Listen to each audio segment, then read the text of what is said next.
Bem, vamos continuar, dar início à parte 3 da videoaula de metabolismo de carboidratos.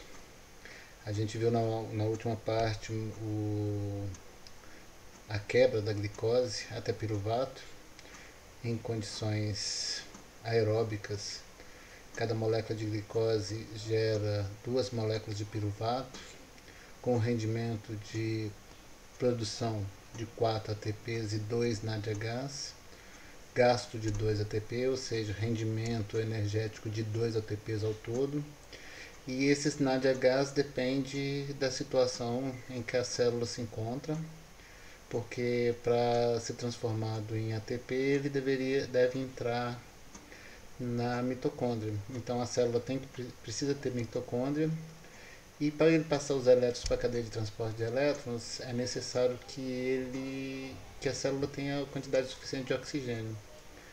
Então esse NADH só vai ser considerado energia diretamente, ATP, 2,5 ATP cada NADH, se a célula tiver mitocôndria e se tiver oxigênio em quantidade suficiente para a cadeia de transporte de elétrons e a fosforilação oxidativa estar acontecendo normalmente. Em condições onde a demanda de energia é maior que o suprimento de oxigênio, esse processo de glicose a piruvato rende 2 ATPs, porém esse NADH tem que ser reciclado, e ele acaba sendo reciclado pelo processo que a gente chama de fermentação láctica. Certo? Esse processo aqui da lactato desidrogenase transforma o piruvato em lactato e recicla NADH. Essa é a principal função da fermentação. Com essa reciclagem mantém-se o estoque de NAD+ necessário para aquela reação intermediária da via glicolítica poder continuar acontecendo e fornecer 2 ATPs como rendimento. Então a grande diferença do metabolismo aeróbico para o anaeróbico é que o metabolismo anaeróbico, o rendimento de energia é menor, a degradação é parcial, e o aeróbico precisa de oxigênio, precisa de mitocôndria, precisa do ciclo de Krebs e da fosforilação oxidativa estar acontecendo normalmente. Certo? Então isso é só uma revisão do que a gente já falou na última parte, né, na última videoaula. O que a gente vai ver nessa videoaula agora, então, em relação ao mapa metabólico, é como, em algumas situações, a nossa molécula, o nosso organismo pode transformar piruvato em glicose. Como que nosso organismo armazena a glicose na forma de glicogênio e quebra esse glicogênio, que é a glicogênese, a síntese de glicogênio, e a glicogenólise, a utilização do que estava armazenado na forma de glicogênio, a quebra do glicogênio. Não confundir glicogenólise com glicólise. Glicólise é aqui, ó, da glicose até piruvato. Glicogenólise é do glicogênio até piruvato. Certo?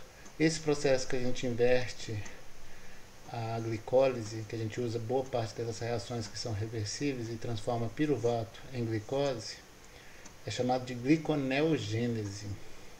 Então o metabolismo de carboidratos basicamente é a via glicolítica, quebra de glicose até piruvato. O contrário dela, praticamente, que é a transformação de 2 piruvatos em uma molécula de glicose. O armazenamento, que é esse processo contrário, é a gliconeogênese. O armazenamento de glicose, que a gente chama de glicogênese.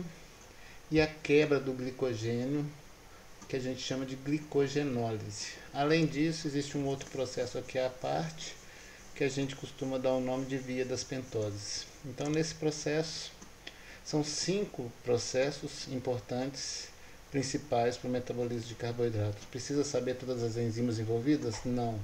Mas o processo, em quais condições que acontece, é importante que se saiba. Por exemplo, o que a gente viu, glicólise, a quebra da glicose para obter energia, vai acontecer quando? Quando a célula, de uma forma geral, precisar de energia. Quando ela tem disponível para uso a glicose. Da onde que vem essa glicose? Geralmente vem da corrente sanguínea. Logo depois que a gente se alimenta, a gente toma um café da manhã e ingere uma quantidade significativa de pão, por exemplo, que tem bastante amido, esse amido é quebrado no processo digestório e enche nossa corrente sanguínea de glicose. Nessas situações, a glicose vai estar entrando dentro da célula e vai estar sendo transformada em piruvato para gerar energia. Então a gente tomou um café da manhã e começou as atividades físicas, o trabalho, começou a andar para o trabalho, a andar para a escola, o que quer que seja, a gente precisa de energia nas células. Então esse processo aqui vai estar vigorando, vai estar atuando principalmente no sentido de transformar aquela glicose que a gente acabou de ingerir em energia.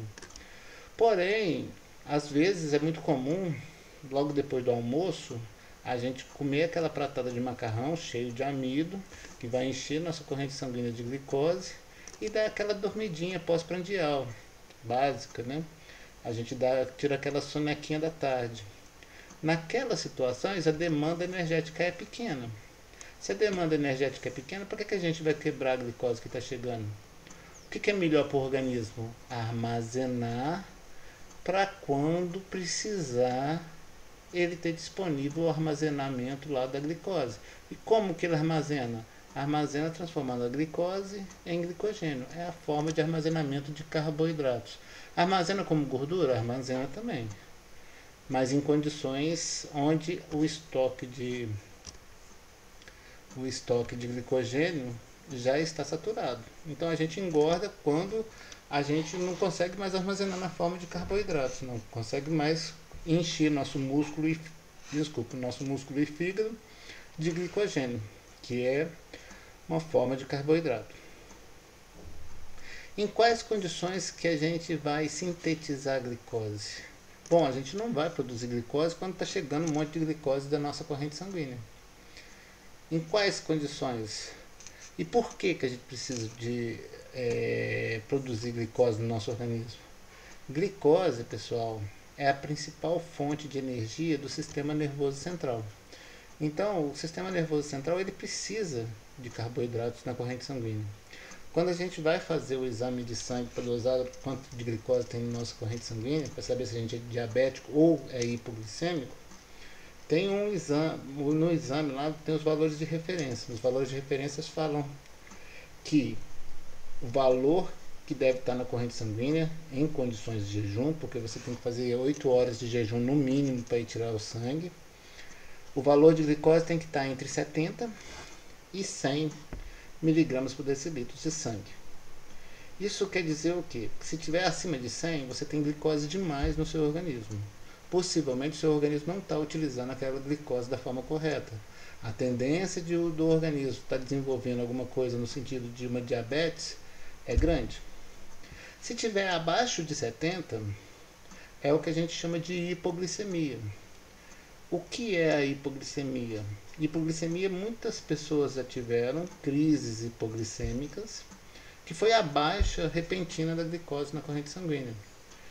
Por exemplo, a gente começa o dia, toma um cafezinho da manhã, vai para a faculdade e de repente a gente interte lá, esquece de almoçar e vai lembrar que a gente não comeu nada desde o café da manhã lá para as 4 horas da tarde. O primeiro sintoma que dá geralmente é uma dor de cabeça, porque é o sinal do sistema nervoso central nosso está falando para o nosso organismo, olha, está faltando energia aqui. Aí, de uma forma geral, se você vai lá na lanchonete, come um salgadinho, toma um refrigerante, você se satisfaz. Acaba. Não dá mais nenhum problema. Mas tem pessoas onde esse metabolismo é alterado e pode chegar até ao estado de perda da consciência. A pessoa desmaia por falta de glicose no organismo. Certo? Então a glicose, em determinadas condições, a quantidade que a gente tem de armazenamento de glicose pode não ser suficiente para manter os níveis de glicose na corrente sanguínea durante o que a gente chama de jejum. E aí, o organismo, como é que ele lida com essa situação? Ele tenta, ao máximo possível, produzir glicose.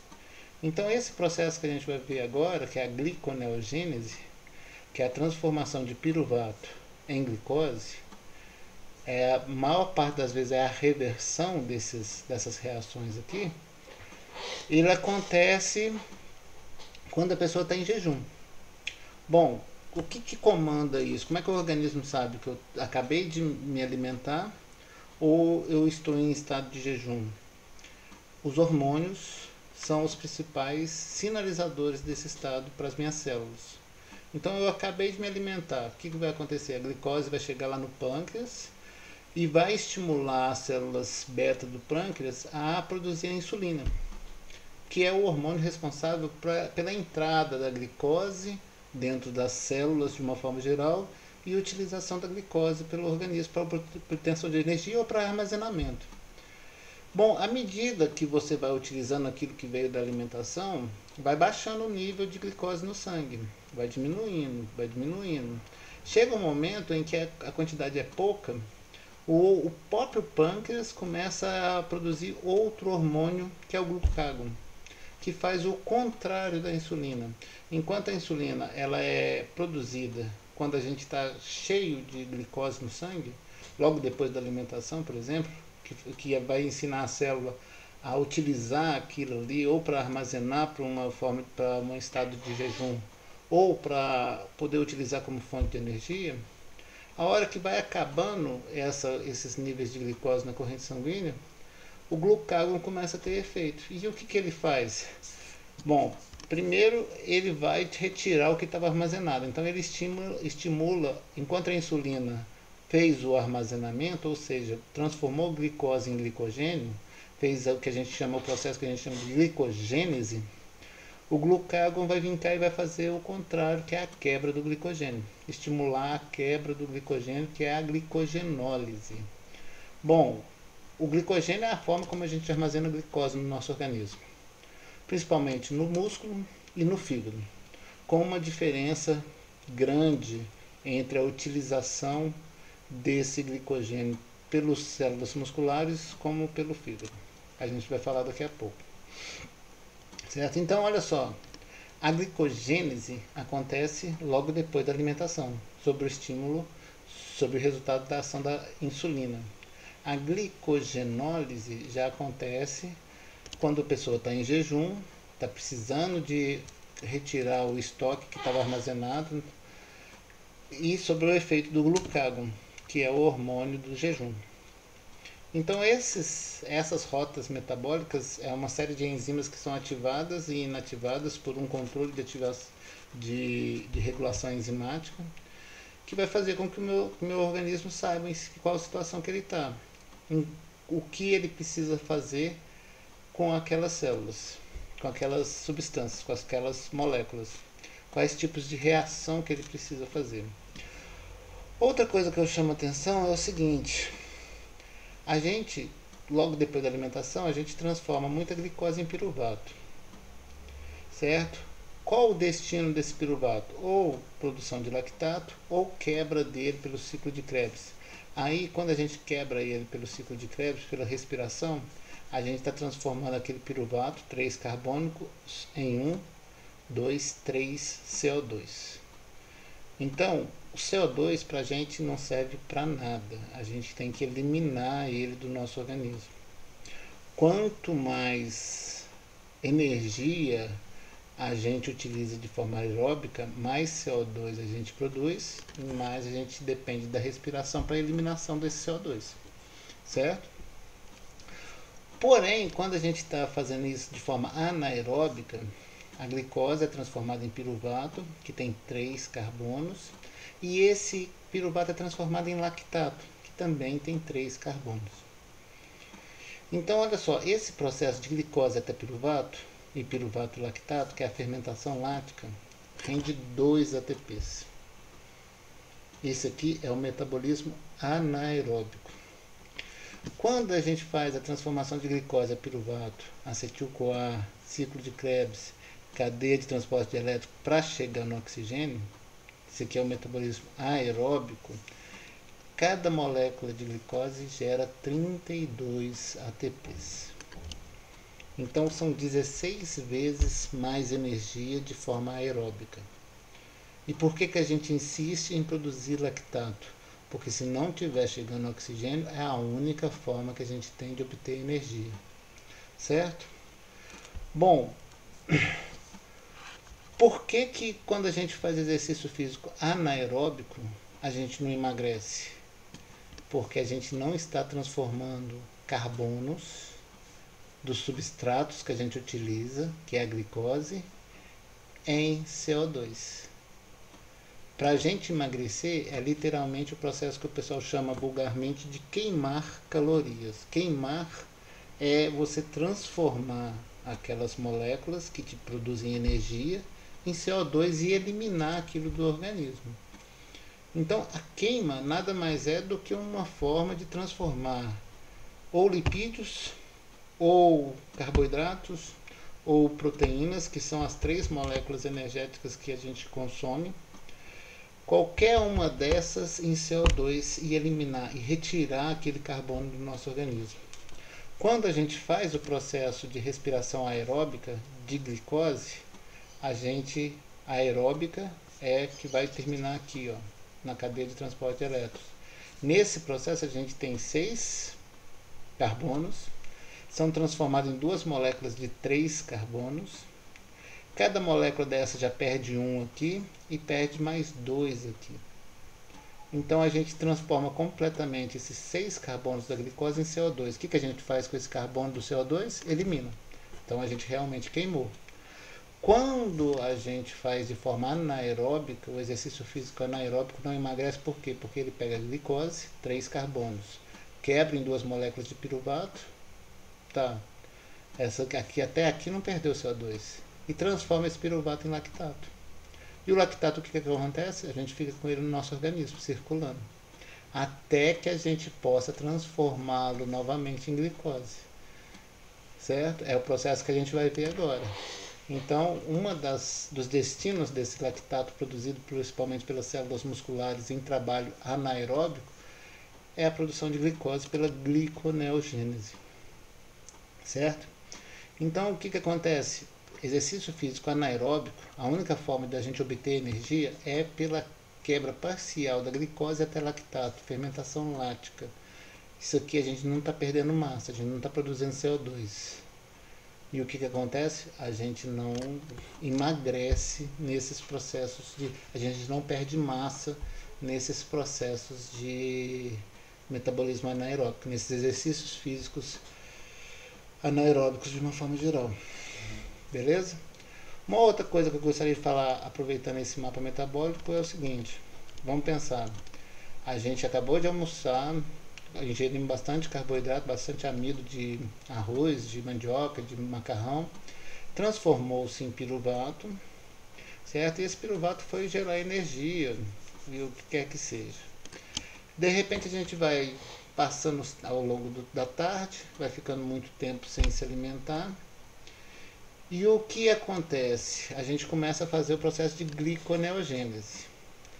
Gliconeogênese, a gente vai ver daqui a pouco, que a gente estuda como que a gente consegue transformar esse piruvato em glicose. Mas a pergunta que eu faço é o seguinte: quem vai dar origem a esse piruvato? Quem deu origem, que a gente estudou, a principal molécula que gera piruvato no nosso organismo é a glicose. Tem algum sentido para minha célula pegar a glicose, quebrar em 2 piruvatos, juntar esses 2 piruvatos numa molécula de glicose? Nenhum. Certo? Isso, na verdade, é controlado para que não aconteça dessa forma. Ou seja, pegar essa glicose e ir quebrando aqui, gera 2 ATP até piruvato, beleza. Pega esses 2 piruvatos, dá um jeito de transformar em glicose, vocês vão ver que isso aí é um ciclo que o Lehninger chama, o Lehninger é um autor de um livro famoso da bioquímica, o Lehninger chama isso aí de ciclo fútil. Porque, na verdade, o que vai acontecer é, se a gente fizer esse processo, a gente gasta aqui 6 ATPs. De glicose para piruvato a gente ganha 2. Então vai ficar sempre devendo 4 ATPs. Então não é uma coisa que vai ser útil para a célula. Ela está queimando energia sem chegar a lugar nenhum. Começa com glicose, vai a 2 piruvato, volta a glicose. Então por que já não utiliza a glicose de uma vez? Certo? Então a origem desse piruvato no jejum não é mais a glicose. A hora que a gente falar de piruvato sendo necessário para transformar em glicose, a gente tem que pensar da onde vem esse piruvato. E ó, uma fonte é o lactato. Vocês estão vendo que essa reação aqui ela é reversível. Então aquele lactato produzido pelas hemácias e produzido pelo músculo no, em condições anaeróbicas pode ser reutilizado para gerar glicose. Com a grande diferença que quem mais produz lactato, como eu falei, é as hemácias o tempo todo, porque elas não têm mitocôndria, e é as células musculares em trabalho anaeróbico, certo? E quem vai fazer esse processo reverso aqui, a transformação de lactato a piruvato a glicose? Principalmente o fígado. Então o fígado é o órgão principal responsável pelo processo de gliconeogênese que funciona para manter os níveis de glicose durante o jejum. Então ele é responsivo à ação do glucagon, que é o hormônio que fala assim ao fígado, libera aí, produz glicose aí que o organismo está precisando. Tem muito tempo que esse camarada não come e está faltando glicose para o sistema nervoso central. Aí o fígado pega o lactato, beleza, transforma em glicose. Outra fonte de piruvato, essas partes aqui do mapa metabólico mostra os aminoácidos. E aqui, ó, alguns aminoácidos geram piruvato. Outros aminoácidos geram alfa-cetoglutarato. Onde que está o alfa-cetoglutarato? Aqui, ó. A gente vai ver que ele pode gerar piruvato, certo? Alguns aminoácidos geram oxalacetato, beleza? Então isso aqui são intermediários que podem gerar glicose. Todo aminoácido pode gerar glicose? Não. Alguns a gente chama eles de lipogênicos, cetogênicos na verdade, geram corpos cetônicos. Mas alguns a gente chama de glicogênicos, ou seja, a gente vai ver que o metabolismo de aminoácido é um pouco mais complexo, porque tem um grupamento amino, a gente tem que ficar livre do grupamento amino para poder utilizar o esqueleto carbônico. Aquele esqueleto carbônico é o que está mostrando aqui, gente, ó. Ó, proteínas gera aminoácido, aí fica livre do grupamento amino e alfa-cetoácido. Isso aqui é o esqueleto carbônico. Serve para produção de energia, ou para gerar glicose, ou para gerar corpos cetônicos, que são esses aqui, certo? Então, de uma forma geral, gente, não confunda, porque a gente vai ensinar gliconeogênese a partir do piruvato, mas ela não vem da glicose, porque é em outro estágio que está a célula. Então, não tem glicose disponível, quer produzir glicose. Então, não tem como quebrar a glicose a piruvato e fazer esse piruvato voltar a ser glicose. Quem vai dar origem a esse piruvato é o lactato, aminoácidos e um outro composto aqui, que é o glicerol, que também é utilizado para a síntese de glicose. E da onde vem esse glicerol? Da gordura, certo? Então vamos lá, vamos tentar entender esse processo da gliconeogênese. Volto a chamar a atenção que temos três reações aqui do processo de glicólise que são irreversíveis. Isso aqui são barreiras que a gente tem que vencer, que a gente tem que passar por cima se a gente quiser transformar piruvato em glicose. Então esse é o processo. Gliconeogênese significa produção, origem de uma nova glicose. Nosso organismo tem a capacidade de produzir glicose, não como os organismos fotossintetizantes, que pegam CO2, junta com a água e formam carboidrato. Mas a partir de moléculas mais complexas um pouco, de 3 carbonos, a gente consegue utilizar e gerar glicose. Bom, os principais substratos para síntese de glicose, é o que eu falei para vocês, não tem sentido a gente falar que a glicose é quebrada e gera uma nova glicose. Então, quem são os substratos, as substâncias, as moléculas que a gente pode utilizar para produzir glicose? Bom, aminoácidos glicogênicos não são os 20 aminoácidos, alguns deles são cetogênicos, outros a gente chama de mistos, que são capazes de produzir tanto corpos cetônicos quanto glicose, e alguns são só glicogênicos. Por exemplo, eu mostrei aqui para vocês a alanina, gera piruvato. Piruvato, a gente vai ver que ele é transformado em glicose. O lactato, que vai gerar o piruvato. O glicerol, que vem dos lipídios. Triacilglicerol são 3 moléculas de ácidos graxos ligadas a um triálcool, que é o glicerol. Então já é uma molécula de 3 carbonos aqui, que é fácil a gente transformar em glicose. Bom, propionato no caso é de ácidos graxos de cadeia ímpar, que no final sobra 3 carbonos, a gente quebra de 2 em 2, aí no final sobra 3 carbonos. Esse ácido propiônico a gente consegue utilizar para gerar carboidrato. Mas isso aqui é mais importante nos ruminantes. Para a gente ingere muito pouco ácidos graxos de cadeia ímpar. A principal fonte nossa é ácidos graxos, lipídios de cadeia par. Então isso aqui é pouco importante para a gente. No caso do organismo humano, são mais os aminoácidos, o lactato e o glicerol. Em quais tecidos isso acontece? Em qualquer tecido? Não. A gente vai ver que essas reações aqui, ó, que são irreversíveis, esse processo de glicose piruvata acontece em todos os tecidos. Toda célula que você imaginar no nosso organismo tem essas enzimas aqui. Agora, para a gente reverter isso aqui, precisa de enzimas específicas. Aonde que a gente tem essas enzimas? Em 2 tecidos principais, que é o fígado e o rim. Não é todo o tecido. Músculo não está aqui. Então, quando eu falei aqui para vocês, olha, músculo em condições anaeróbicas, ele consegue pegar a glicose, transformar em piruvato e ir para lactato, beleza. Agora, ele consegue transformar esse lactato em piruvato? O músculo consegue. Mas transformar esse piruvato em glicose ele não consegue, porque ele não tem essas enzimas. Então, o que acontece com o lactato no músculo quando a gente está em repouso? Bom, se você ainda tiver lactato no músculo, ele pode gerar energia. Ó. Ele pode entrar no ciclo de Krebs. Agora, se você não necessitar desse lactato, o que vai acontecer com ele? Ele vai ter como ser armazenado no músculo? Não. Então ele tem que ser jogado fora na corrente sanguínea para que ele chegue ao fígado e o fígado possa transformar ele em glicose. O músculo não consegue. Certo? Então, olha só. Fígado e rim são os 2 principais tecidos. O principal é o fígado, que é o que a gente deve cuidar principalmente no nosso organismo em termos metabólicos.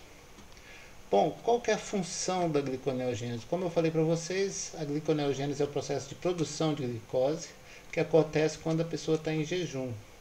Quanto mais jejum prolongado, quanto mais prolongado for o jejum, mais a dependência desse processo, da ação do glucagon, para estimular o fígado a produzir mais glicose a partir desses substratos aqui, ó, de aminoácido, de lactato, de glicerol, certo?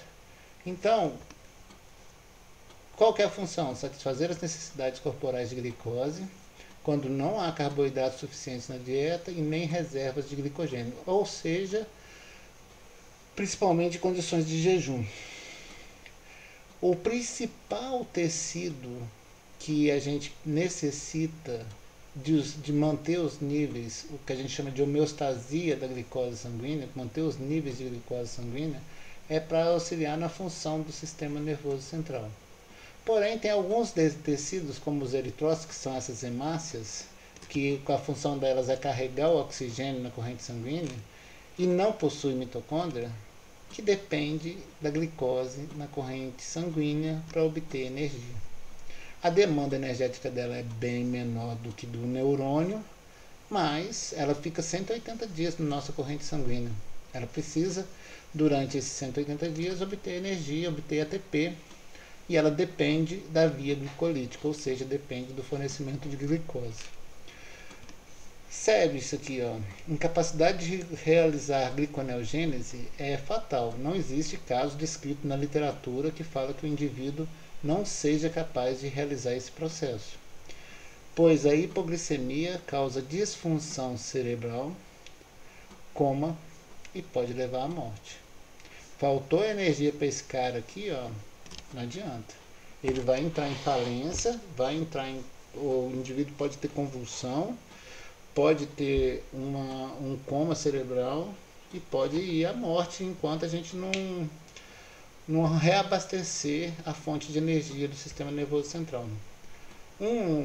um exemplo que eu sempre cito, que é fácil da gente lembrar da importância da glicose para o sistema nervoso central, é quando os camaradas, nos churrasquinhos de final de ano, ou nos churrasquinhos da turma aí, bebe além da conta e não come nada, não come aquele pãozinho de alho que ficou ali, que é fonte de amido, certo? Quanto mais ele bebe, mais aumenta a absorção de álcool e menos o organismo passa a ter energia para abastecer o sistema nervoso central. Se ele ficar muito tempo bebendo, o que vai acontecer? Além do efeito do álcool sobre o sistema nervoso central, a fonte de energia para os neurônios começa a diminuir. A quantidade de glicose disponível para o sistema nervoso central, para o cérebro e tudo mais, começa a diminuir. O que vai acontecer? Muita gente chega a desmaiar. É o que a gente chama de coma alcoólico. Aumenta o efeito do álcool, junto o efeito do álcool com a falta de glicose, o camarada não aguenta e vai desmaiar. Bom, aí o que acontece? A galera junta, bota ele no carro, leva ele para a UPA. Na UPA o médico já pergunta, olha, o que aconteceu? Ah, bebeu demais e tudo. Aí mede lá, a pulsação tá fraca, não sei o que. Ah, vamos injetar um soro glicosado nele, vamos injetar glicose na veia dele.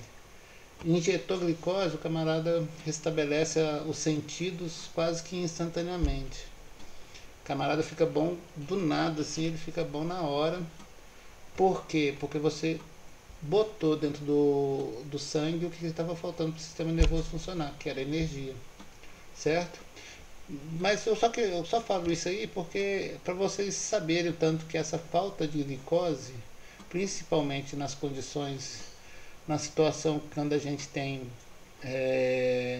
jejum prolongado, a falta de glicose na corrente sanguínea pode levar a problema sério no organismo de uma forma geral, certo?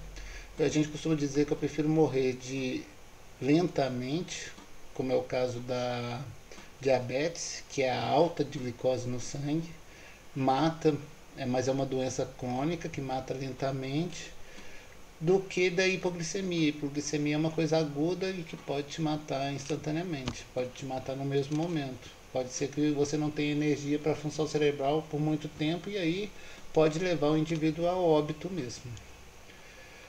Bom, outras funções desse processo que a gente vai ver é esse aqui, ó, manter os níveis dos intermediários do ciclo de Krebs, mesmo quando os ácidos graxos são a principal fonte de acetil-CoA. Bom, essa questão é a seguinte: quando a gente está no jejum, aí que a gente emagrece, né? Que a gente começa a quebrar a gordura corporal. Nessas situações, a gente começa a quebrar triacilglicerol, transforma em glicerol e ácidos graxos. Ácidos graxos são moléculas que a gente quebra ela, são, por exemplo, moléculas de 14, 16, 18 carbonos. A gente quebra ela de 2 em 2 para gerar acetil-CoA. O acetil-CoA entra no ciclo de Krebs. Só que para cada acetil-CoA que veio da gordura que a gente está utilizando, eu preciso de um oxalacetato.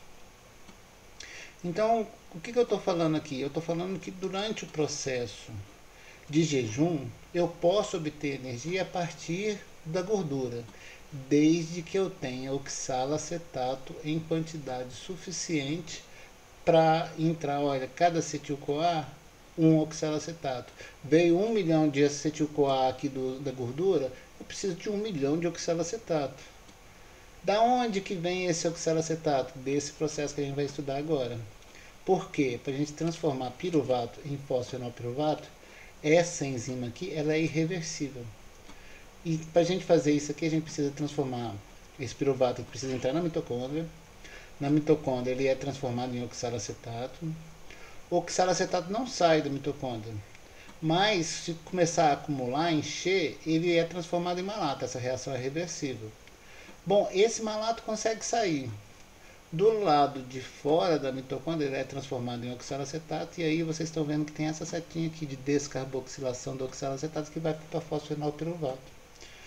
Então, São enzimas tanto mitocondriais quanto citoplasmáticas, 4 reações necessárias para a gente reverter essa única, que era a transformação de fosfenol piruvato em piruvato.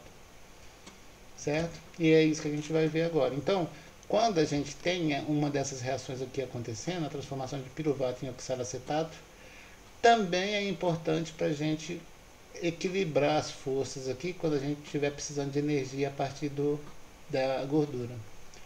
Eu gerei 1 milhão de acetil-CoA, eu preciso gerar 1 milhão de oxalacetato. Da onde que vai vir? Da transformação de piruvato em oxalacetato, que é a primeira reação desse processo de gliconeogênese. Por isso que a gente fala aqui, ó, uma das funções, manter o nível dos intermediários do ciclo de Krebs quando os ácidos graxos são a principal fonte de acetil-CoA. Outra função, depurar o lactato produzido pelos músculos e eritrócitos, assim como o glicerol produzido pelo tecido adiposo. Isso aqui a gente já falou. O lactato produzido lá no músculo e nas hemácias, ele precisa chegar ao fígado para ser reciclado, para ser retransformado, reutilizado na forma de glicose. E em ruminantes, o propionato, produto metabolizo de carboidratos no rumen, é o principal substrato para a gliconeogênese. Certo? Bom, então o que a gente está falando aqui? Olha, de uma forma geral, o ciclo de Krebs está ligando tudo, certo? Se a gente quiser obter energia, vai parar no ciclo de Krebs. Se a gente quiser produzir glicose, vai vindo o ciclo de Krebs no nosso organismo. Então, primeira reação que a gente precisa entender é como que as nossas células do fígado e do rins, que fazem a gliconeogênese, são capazes de reverter essa ação da piruvato-quinase. O que a piruvato-quinase faz? Pega um fosfato que está no fosfenol piruvato, liga no ADP, transfere ele para o ADP e produz ATP e mais piruvato. A gente quer transformar piruvato em fosfenol piruvato. E vocês estão vendo aqui que essa reação é irreversível. Certo?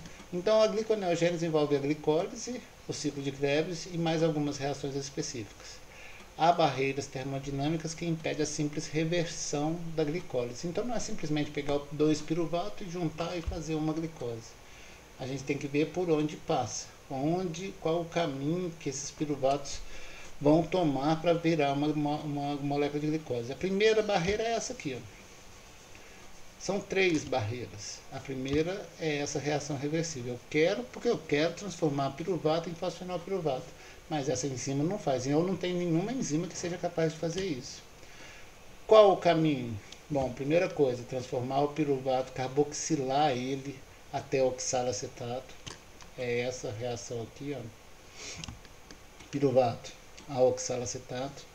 Quantos piruvatos eu preciso para uma molécula de glicose? Se quando eu quebrei eu gerei 2, eu preciso de no mínimo 2 para gerar uma glicose. Então, isso aqui vai acontecer 2 vezes. Ó.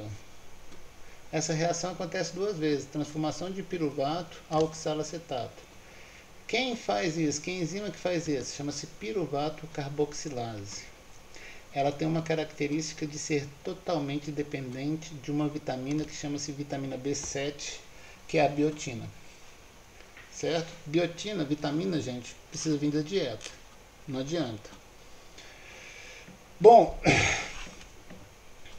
o processo acontece na forma de ligar esse carboxilo, esse ácido carboxilo do bicarbonato, ao CH3 do piruvato aqui, a esse composto, formando o que a gente chama de oxalacetato.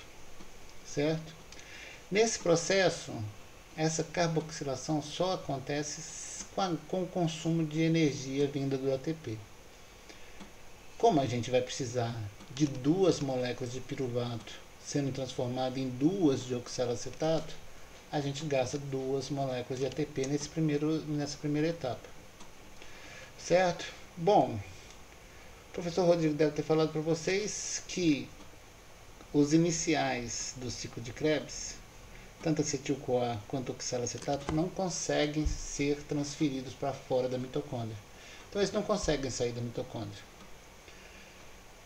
Beleza, se eles pudessem sair, A enzima que transforma o oxalacetato em fosfenol piruvato está lá no citoplasma esperando.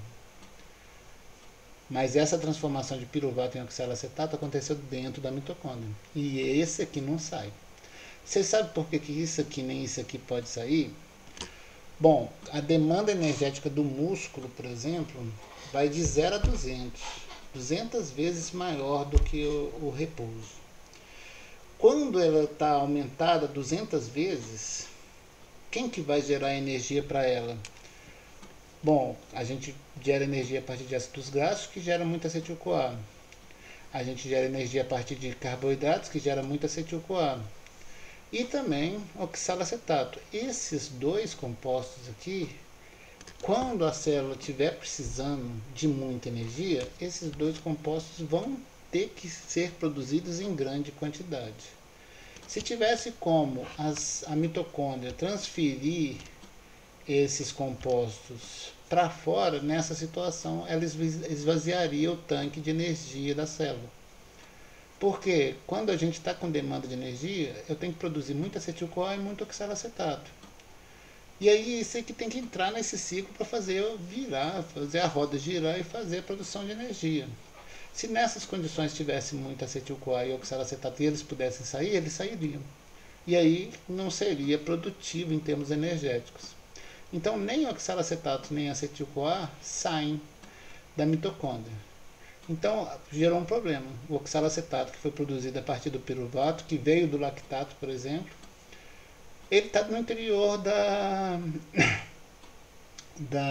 mitocôndria. Ele pode ser utilizado para gerar energia? Pode. Mas a célula, será que precisa de energia? Ela está precisando de glicose. Então o que vai acontecer? Ela vai estar regulada por controle enzimático a parar o ciclo de Krebs, diminuir o fluxo pelo ciclo de Krebs, acumular esse oxalacetato que vem do piruvato originado do lactato ou da alanina, dos aminoácidos, e ele começa a acumular. Quando ele acumula, se ele não pode ser utilizado para transformar em citrato, ele pode ser utilizado para ser transformado em malato. O malato, sim, tem um transportador que joga ele para fora. Por que eu tenho um transportador para o malato e não tem para o oxalacetato? Por causa disso que eu falei. O malato, ele só vai aumentar as concentrações quando o ciclo de Krebs estiver parado. O oxalacetato, a gente aumenta também a concentração dele para abastecer o ciclo de Krebs. O malato já é diferente. Então é um controle diferente do ciclo de energia no ciclo de Krebs aqui pelo malato. Então, o que acontece? O piruvato é transformado em oxalacetato por uma carboxilase. Isso aqui gasta ATP, precisa de 2 piruvatos, então vai gastar 2 moléculas de ATP. Esse piruvato vai gerar 2 oxalacetato que não consegue sair da mitocôndria, porém ele começa a acumular porque o ciclo de Krebs não está fluindo, está parado, está controlado, aumenta e começa a ser transformado em malato. Aumenta a concentração de malato, o transportador joga ele para fora. Nesse processo aqui, de oxalacetato para malato, aqui, a gente tem a reversão daquela reação do ciclo de Krebs. Então a gente gasta NADH. De malato para oxalacetato, a gente produz NADH. Só que reverter a gente gasta NADH. Bom, o malato do lado de fora ele é transformado em oxalacetato pela enzima málica citosólica, malato desidrogenase citosólica. Nesse processo aqui, gasta, é a mesma coisa de inverter isso aqui, a setinha para o lado de cá. Gasta NAD+, e produz NADH. Bom, e a soma desses dois processos, o que a gente está fazendo? A gente está simplesmente transferindo esse NADH, que está no interior da mitocôndria, passa os elétrons para o malato e o malato devolve para o NAD que está lá de fora. É como se tivesse saído o NADH de dentro da mitocôndria. Por que a gente precisa desse NADH? Vou mostrar para vocês, está naquela figura que eu fiz aqui, Porque a gente não vai reverter todo esse processo aqui da glicólise? Revertendo esse processo, tem uma reação aqui que precisa agora de NADH. a que transforma 1,3-bifosfoglicerato em gliceraldeído 3-fosfato, na via glicolítica, fazia de cima para baixo, da direita para a esquerda, produzia NADH. Agora a gente precisa de NADH para fazer essa reversão. Opa! A gente produziu NADH nessa reação aqui. O oxalacetato do lado de fora já tem a enzima que transforma em fosfenolpiruvato às custas de ATP. Aqui gasta-se ATP, certo? Aqui, ó. Na verdade, gasta-se um GTP, mas a transformação de oxalacetato para fosfenolpiruvato gasta-se um GTP para cada oxalacetato. Lembrando que isso aqui está tudo dobrado, a gente precisa de 2 fosfenolpiruvato, 2 oxalacetato, então aqui a gente gasta 2 ATPs, 2 malato, aqui a gente produz 2 NADH, 2 oxalacetato, aqui a gente gasta 2 NADH, e aqui a gente produz, só para reverter a transformação de piruvato em fosfenolpiruvato, a gente gasta 2 e depois mais 2 ATPs, 4 ATPs são necessários. Bom, depois dessa transformação, então olha só, esse processo aqui, a gente aconteceu na mitocôndria, o malato sai da mitocôndria, no citoplasma. Para essa reação são 2 ATPs, para essa reação são mais 2 ATPs. Então, só para a gente transformar piruvato em fosfenolpiruvato, a gente já gastou 4 ATPs. Para a gente quebrar, a gente obtinha 2. Então, só da gente fazer isso aí, a gente já está gastando mais energia do que a gente poderia obter se a gente quebrasse a glicose. Bom,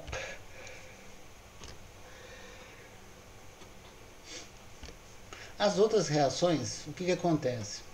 Fosfenolpiruvato para glicose, primeira reação aqui, ó, fosfenolpiruvato para 1,3-bifosfoglicerato.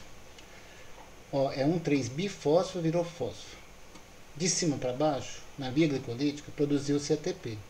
De baixo para cima, a gente tem que fornecer esse ATP. A gente consegue reverter desde que tenha energia. Então aqui, a gente gasta mais 2 moléculas de ATP. De 1,3-bifosfoglicerato para 3-gliceraldeído 3-fosfato, de baixo para cima a gente tem que fornecer NADH. Nada que esse NADH que veio de dentro da mitocôndria não seja o suficiente.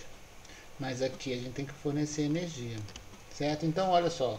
De piruvato a 1,3-bifosfoglicerato, a gente gasta 6 moléculas de ATP. Aonde? 2 de piruvato para oxalacetato, 2 de oxalacetato para fosfenolpiruvato, depois mais 2 de fosfenolpiruvato para 1,3-bifosfoglicerato. O resto, gente, sobe. Chega aqui que tem 2 reações que são irreversíveis. Porém, elas são mais tranquilas em termos de estudo. Primeira reação é a da fosfofrutoquinase 1, que transformava frutose 6-fosfato em frutose 1,6-bifosfato. Ela gastava ATP, certo? É isso aqui, ó, é essa reação aqui, ó, que transforma frutose 1,6-bifosfato. Aqui está escrito glicose, mas é em frutose 6-fosfato, certo? Ela gastava ATP, era uma das fases de investimento de energia na via glicolítica. A gente precisa reverter, a gente precisa que a gente transforme frutose 1,6-bifosfato em frutose 6-fosfato, tirar esse fosfato aqui. Essa enzima não faz. Porém, existe uma outra enzima, frutose 1,6-bifosfatase, que ela é ativada, controle de ativação dela é feita pelo glucagon. Então ela vai estar ativa quando o glucagon estiver em ação. E aí ela é capaz de retirar esse fosfato. Bom, quando a gente retira esse fosfato, de uma forma geral, a gente pode pensar que é simplesmente reverter isso aqui, ou seja, pegar esse fosfato, jogar no ADP e produzir ATP. Porém, não é assim que acontece. O que acontece com esse fosfato? Ele é libertado na forma de fosfato inorgânico. Por quê? Para que esse processo seja mais exergônico. Então a gente não acopla a energia da quebra dessa ligação à síntese de ATP. Simplesmente pelo sentido que a gente está necessitando produzir glicose. Quanto mais uma reação aconteça de forma exergônica, mais ela é favorecida no sentido direto. Então, quanto mais exergônico for essa reação, a quebra desse fosfato, mais você favorece a formação do produto, que é o que a célula quer, que é a produção de frutose 6-fosfato. Então, olha só, a reação é essa aqui, ó, frutose 1,6-bifosfato, essa molécula. A água vai entrar aqui e vai quebrar e gerar fosfato inorgânico, com um ΔG altamente eletronegativo. Ó, é negativo, com um ΔG bem negativo, que significa que é favorecido em termos energéticos a reação contrária. Porém, se a gente acoplasse, não seria tão favorecido assim. Bom, a outra reação é aquela primeira que eu falei para vocês. Olha, aqui a gente tem a marcação da molécula de glicose, fazendo com que ela fique dentro da célula. Se eu precisar que essa glicose saia, por exemplo, o fígado, ele produz glicose pela gliconeogênese, principalmente para quem? Para o sistema nervoso central. Como é que ele vai entregar se a glicose não quiser sair da célula? Para ela sair, a gente tem que tirar esse fosfato. Certo? A mesma coisa dessa reação anterior. Só que aqui a gente precisa quebrar essa ligação. Se a gente quebrasse e ligasse ao ADP e produzir ATP, a gente tem o desfavorecimento dessa reação em termos energéticos. A gente está acoplando essa energia aqui à síntese de ATP. Isso não acontece. Então a enzima, que é a glicose 6-fosfatase, também só presente no fígado e rim, ausente no músculo, então ela não está presente no músculo. O músculo que produziu o lactato não tem como transformar em glicose, certo? Porque ele não tem essa enzima. Então, essa enzima presente no fígado e músculo, e rim, desculpe, é capaz de quebrar essa ligação, tirar o carimbo de propriedade da molécula de glicose à célula, que liga a molécula à célula, e fazer com que a glicose seja produzida. Nessa situação, o transportador consegue jogar ela para fora e jogar ela para a corrente sanguínea. Certo? Então pode-se exportar a glicose para a corrente sanguínea. Então o que acontece é basicamente isso aqui, gente. A gente tem a glicose chegando no nosso organismo. Se a gente precisar de energia, vamos quebrar ela. Vamos quebrar ela até piruvato, ciclo de Krebs e vai produzir energia. Se a gente não tiver glicose, o que a gente vai fazer?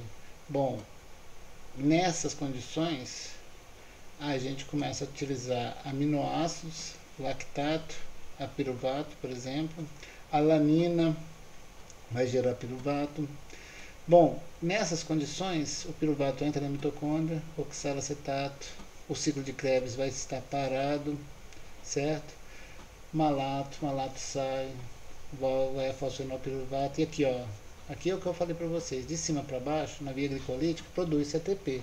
De baixo para cima a gente tem que fornecer ATP. E vai. Bom, essas setinhas são dessa forma aqui, ó, que está parecendo um circuito elétrico, mostra de uma forma mais geral como é feito o controle, para que essas duas vias não aconteçam simultaneamente. Não tem sentido nenhum eu pegar a glicose, quebrar piruvato, pegar esse piruvato, juntar e produzir glicose. Isso é inútil para a célula. Então essas setas onduladas, elas se referem a efeitos alostéricos. Por exemplo, eu tenho muito ATP. O que o ATP faz? Se eu tiver muito ATP, a célula não está precisando de energia. Então, para que eu vou quebrar mais glicose? Ela vem aqui, ó, vocês estão vendo que tem uma marca negativa? Ela inibe a fosfofrutoquinase, que é responsável pela transformação de frutose 6-fosfato em frutose 1,6-bifosfato. Porém, se eu tiver muito AMP, quer dizer que eu tenho pouco ATP.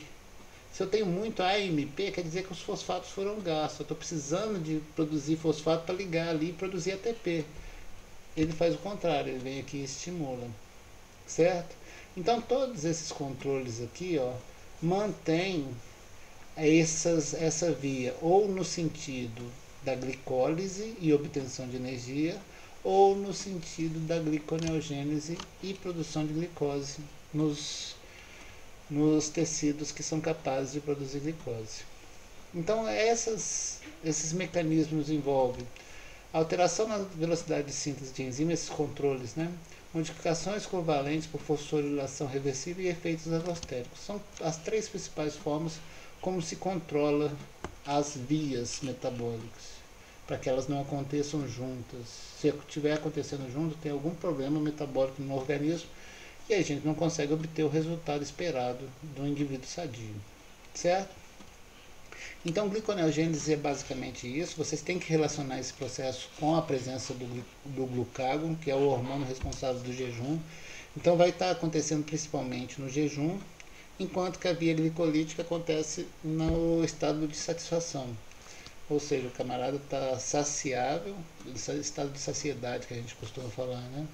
O cara está saciado, então ele está cheio de energia, a insulina é que age principalmente sobre ele. Bom, o glicogênio, o que vai acontecer? O glicogênio vocês têm que entender que é a forma de armazenamento de carboidratos. A gente armazena quando a gente tem muito. Então, é a forma de armazenamento de glicose. Então, a gente tem que ter muita glicose. Em quais condições que a gente tem muita glicose? Quando a gente acabou de se alimentar. Então, vamos lá, a gente comeu aquela pratada de macarrão, enchemos nosso sangue de glicose vindo do amido do macarrão. O que o organismo vai fazer com aquilo ali? Vai colocar, empacotar aquelas moléculas de glicose na forma de um grânulo de glicogênio, para daqui a 2, 3 horas, quando a gente ficou muito tempo sem comer, eu ir eliminando aquilo ali aos poucos e manter os níveis de glicose na corrente sanguínea. Essa é a função do glicogênio. Então, a gente faz a glicogênese por ação da insulina, logo após a alimentação, e quando a gente fica em jejum, por ação do glucagon, a gente retira o que a gente tinha armazenado, quebra, faz a glicogenólise, certo? Então o processo é relativamente simples. A glicogenólise, por ação do glucagon, é uma enzima chamada glicogênio-fosforilase, que quebra essa ligação glicosídea alfa 1,4, que é a ligação linear, e produz glicose 1-fosfato. Bom, vamos lá no mapa metabólico. Ó, glicogênio, ele está lá, presente. Eu estou precisando da energia que está armazenada. Vem a enzima, quebra e já produz direto glicose 1-fosfato. Esse processo aqui não gasta ATP, galera. Certo? Bom, se eu estiver precisando de energia, glicose 1-fosfato, glicose 6-fosfato, até piruvato vai seguir esse caminho aqui.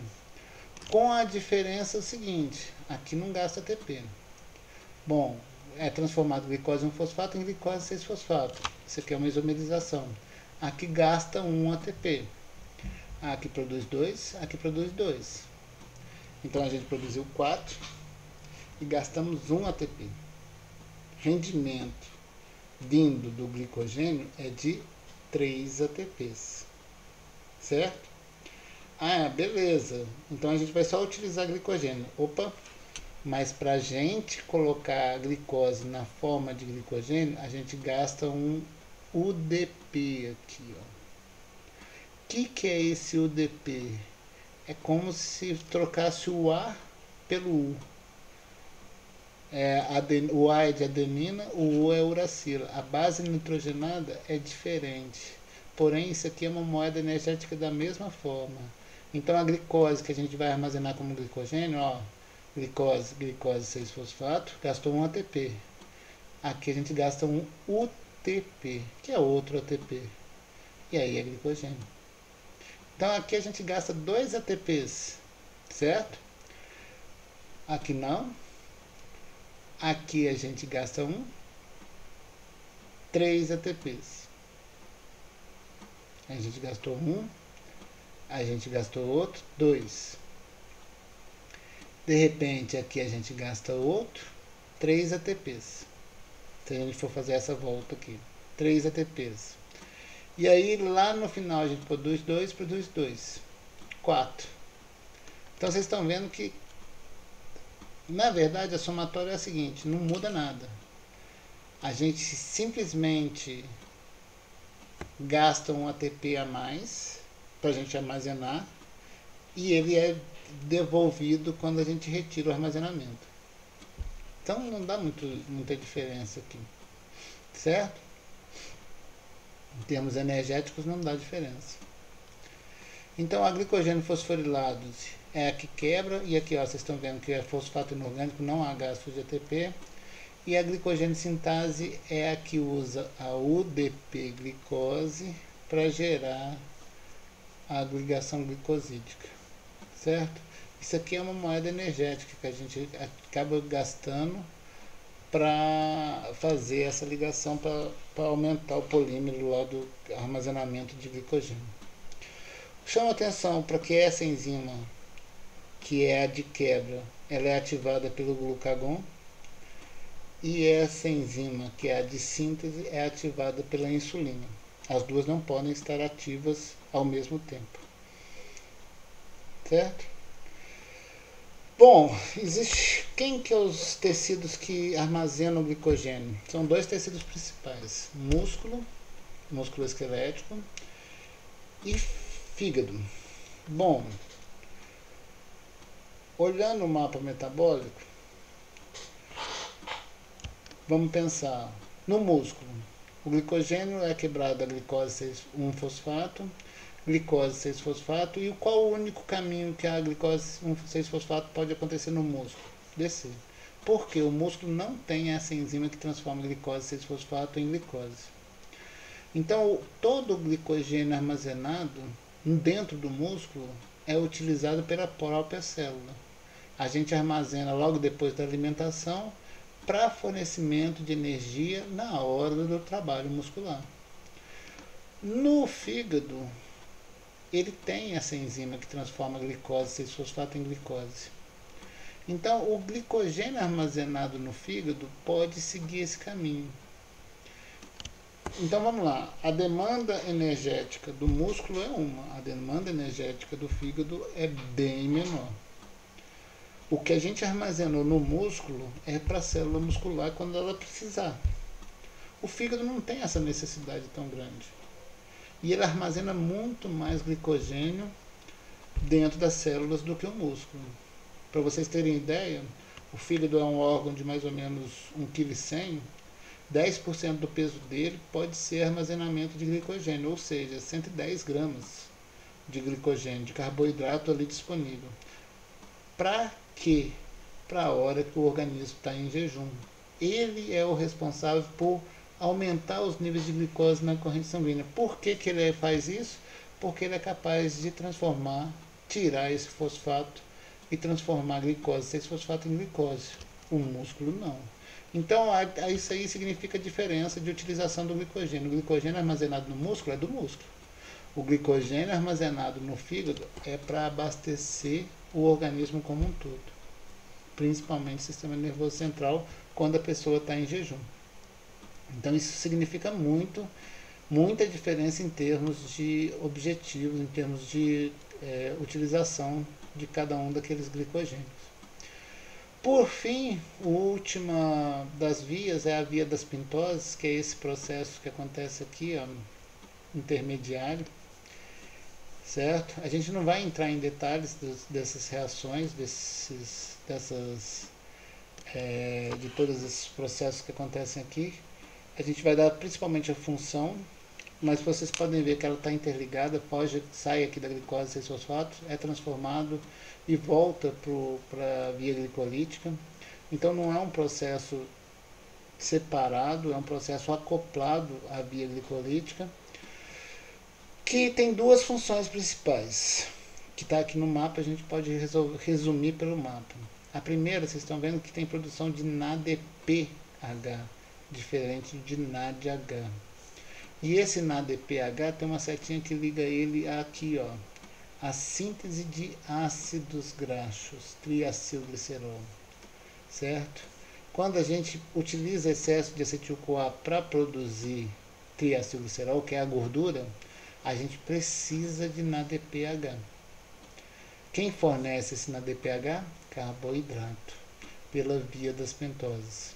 Então, se o tecido que mais produz gordura é o tecido adiposo, o carboidrato que chega para ele tem que utilizar para gerar na DPH, para abastecer. Então, essa via tem que estar bem ativa no tecido adiposo, que é quem produz gordura. Então, utiliza na DPH para a produção de gordura. Outra função da via das pentoses é essa aqui, ó, ribose 5-fosfato. Qual é o sentido, qual a utilização da ribose? Ribose a gente já ouviu falar, pelo próprio nome a gente já imagina.